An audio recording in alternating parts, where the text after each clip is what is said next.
یہ بھی کنزُ العمال میں حدیث موجود ہے۔ حضرت ابو ہریرہ رضی اللہ تعالیٰ عنہ حدیث کے راوی ہیں، اور جملوں کی بلاغت دیکھیں کتنی مضبوط ہے، الفاظ کی ترتیب دیکھیں حضور نے کس طرح نصیحتیں کھول کھول کے بیان کر دی، اور کس طرح اللہ کے حبیب علیہ السلام نے ہمیں تاکید کر دی، اور اتنے گہرے جملے ہیں کہ بہت ساری تشریحات اور تفصیلات کی حاجت ہی نہیں رہتی۔ اللہ کے حبیب صلی اللہ تعالیٰ علیہ وسلم نے فرمایا، لوگوں کی، خواتین کی، دوسروں کی عورتوں کی عزت اور عفت اور عصمت کا خیال رکھنا، تمہاری عورتوں کی عزت محفوظ رہے گی۔ چاہتے ہو کہ بہو بیٹیاں گھر میں محفوظ رہیں تو ان کے لیے بہت زیادہ پردے لگانے سے عزتیں محفوظ نہیں ہوں گی، اونچے گھر بنا دینے سے، ممٹیوں کو تالے لگا دینے سے عزتیں محفوظ نہیں ہوں گی۔ فرمایا دوسروں کی عورتوں کی عزتوں کی حفاظت کرو، اللہ تمہاری عورتوں کی عزتوں کو محفوظ فرما دے گا۔ سادی سی بات حضور نے بیان کر دی، اور نبی کریم صلی اللہ تعالیٰ علیہ وسلم کی اس حدیث میں اگلے جملے یہ ہیں کہ اپنے والدین کے ساتھ نیکی کرو، تمہاری اولاد بھی تمہارے ساتھ بھلائی کرے گی۔ نہ لوگوں کو بتاؤ کہ میں بڑا فرما بردار تھا والد صاحب کا اور والدہ کا، اپنے آپ سے پوچھ لو، اکیلے بیٹھ کے دیکھ لو کہ وہ راضی گئے ہیں۔ ہمارے استاد صاحب ایک جملہ کہا کرتے تھے، کہتے تھے جائیدادیں تو زیادہ نہیں بنا سکا، کوئی عہدہ تو نہیں لے سکا، پر میں وہ خوش نصیب ہوں جس کی ماں بھی راضی گئی، باپ بھی راضی گیا، استاد بھی راضی گئے، پیر بھی راضی گئے، آخر میں فرماتے تھے امید ہے اللہ رسول بھی راضی ہوں گے، راضی ہوں گے وہ بھی۔ بھائی فرمایا اپنے والدین سے نیکی کرو، تمہاری اولاد بھی تمہارے ساتھ۔ لیکن اگر کوئی والدین کو چھوڑ ہی اس لیے جائے کہ اب میرے بھی بچے ہیں، اب میں آپ کے خرچے پورے کروں کہ اپنے بچوں کے کروں، آپ کی ڈیوٹی کروں کہ اپنے بچوں کی کروں، جو بچوں کا نام لے کے باپ کو چھوڑ جائے وہ کیا امید رکھتا ہے کہ صرف 18-20 سال کا فرق پڑتا ہے؟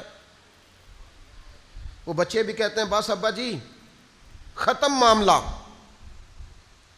آپ کے بھی بچے تھے اب ہمارے بھی بچے ہیں۔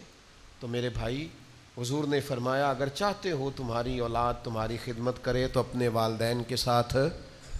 اب یہ جو آخری جملہ ہے نا حدیث کا، میرا بڑا ہی دل کرتا ہے کہ آپ سارے توجہ سے سنیں، میرا دل کرتا ہے آپ اس کو زیادہ خوبصورتی سے سنیں۔ پہلا حضور نے فرمایا اس حدیث میں جملہ کریم فرمانے لگے، اگر تم چاہتے ہو کہ تمہارے گھر میں عورتوں کی عزت عفت عصمت محفوظ رہے تو دوسروں کی عورتوں کی عزتوں کی حفاظت کرو۔ اگر تم چاہتے ہو تمہاری اولاد تمہاری فرما برداری کرے تو اپنے ماں باپ کی فرما برداری کرو۔ اور تیسرے نمبر پر نبی پاک علیہ السلام نے فرمایا جس کا بھائی اس کے پاس معذرت لے کے آیا اور اس نے اس کی معذرت قبول نہ کی، وہ میرے حوض کوثر پہ نہیں آ سکے گا۔ بھائی معافی مانگنے آیا تھا، معافی مانگنے آیا تھا، وہ عذر لے کے آیا تھا، اس نے چاہا تھا کہ مجھ سے غلطی ہو گئی چلو میرا بھائی مجھے، پر اس نے کہا میں معاف۔ فرمایا ٹھیک ہے پھر تو حوض کوثر پہ نہیں آ سکے، معاف کر دیں بھائیوں کو، درگزر کر دیں عزیزوں سے، معافی دے دے دوستوں کو۔ اگر حوض کوثر کا جام پینا ہے تو سودا مہنگا نہیں ہے، نا دنیا میں ایسے بھائی جنہوں نے مشکل وقت میں بھائیوں کو بڑا ستایا ہے، ہیں جنہوں نے جائیداد کے معاملے میں بھائیوں کو بڑا ستایا، ہیں انہوں نے یہ نہیں دیکھا کہ ہمارے بھائی نے کس مشقت سے پردیس میں کمائی کی ہے، انہوں نے بڑی تکلیف دی ہے، بھائی نیکی کرتا رہا یہ زیادتی کرتے رہے، لیکن سودا مہنگا نہیں سستا ہے۔ میرے حبیب نے فرمایا چل تو اسے معاف کر دے میں تجھے حوض کوثر کا جام دے دوں گا۔